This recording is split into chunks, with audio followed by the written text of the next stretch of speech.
Hello ladies and gentlemen, it's Michael Burhan yet again, the YouTube equivalent of ET, as gamers will most likely find my channel at the bottom of a landfill. So today we're doing a top 5 to celebrate the consoles that made their way into gamers' hearts. So this is the top 5 consoles that changed the industry.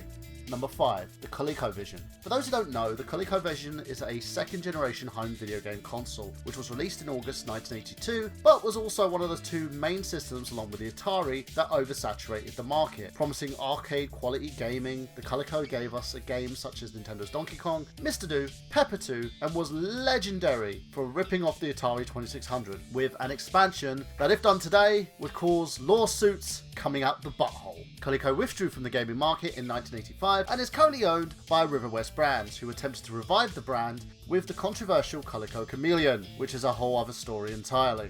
Number 4, the Atari 2600. A console that was rather unique and controversial in its own right. The console was released on September 11th, 1977 by Atari Inc. and was associated with North American video games crash that occurred between 1983 and 1985, where there was an oversaturation of the gaming market, causing revenues to fall around to 100 million from 3.2 billion at its peak. Most blame the flooding of the market with games such as E.T., in which more cartridges were made than consoles, leaving gamers deflated and companies unwilling to take a chance with new and innovative systems. Number 3, the Sega Dreamcast.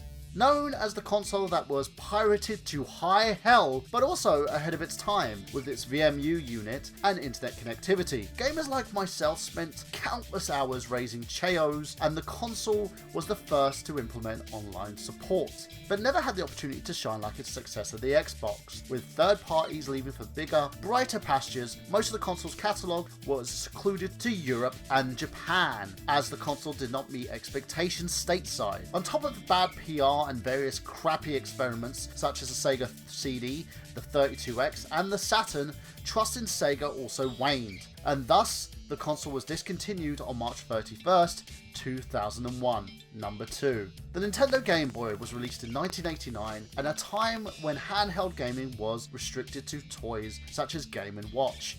Nintendo changed the perception of the handheld market, proving that you could take your gaming experience on the road. It was originally bundled with the highly addictive Tetris, but later was released with the groundbreaking Super Mario Land. This led to a slew of other consoles boasting better features such as the Sega Game Gear, the Atari Lynx, and the awesome Neo Geo Pocket, all which had a rather limited lifespan compared to the Game Boy, which was discontinued on March 23rd, 2003. Yes, I just said that.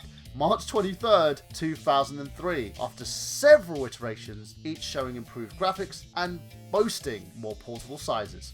Number 1, the Nintendo Entertainment System.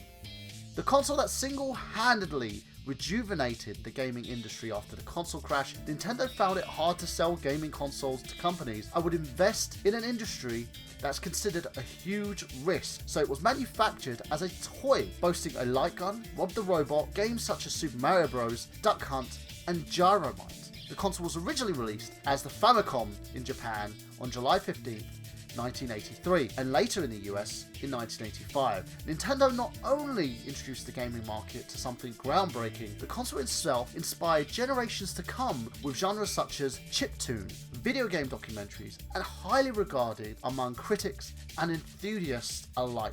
Nintendo Entertainment System changed the industry for better and single-handedly made Nintendo the gaming giant that it is today. So that's it from me, guys. Tell me what your top 5 picks for the gaming consoles that changed the industry. So there you go, guys. I'll be back tomorrow with a comics rundown where I will be discussing several comic topics if you want to go and check that video out as soon as that's released. And that's it from me tonight. So I will see you again. This is Michael Burhan saying that I've got gameplay.